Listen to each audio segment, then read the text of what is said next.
Hello, Rhetoric and Research. Welcome to Thursday, January 9th.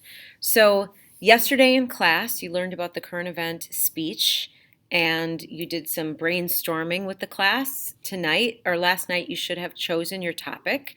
Today, the substitute should check to make sure that everybody has different topics. If you have the same topic, you're going to have to do rock, paper, scissors to make sure that you get different topics. And then whoever loses needs to come up with a different topic.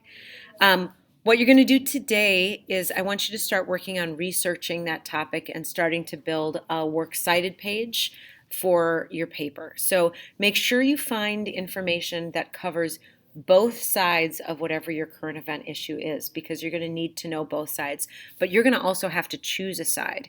So think about where you stand, but find information from both sides so that you can include it. Right here, this is going to be a YouTube video that you're going to watch, which is actually the very next thing on this after the screencast, that was recorded by the lovely and talented Angela Cristo.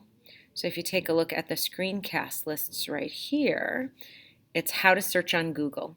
So I know that, most of you are juniors and seniors and you've been Google searching for a long time, but she kind of walks you through some other steps on how to search that maybe you hadn't considered before. So as soon as the screencast is done, the substitute is going to play this next screencast, how to search on Google. And then when that's done, you have work time today in class to start finding sources and adding them to your reference page. All right. Have a happy Thursday.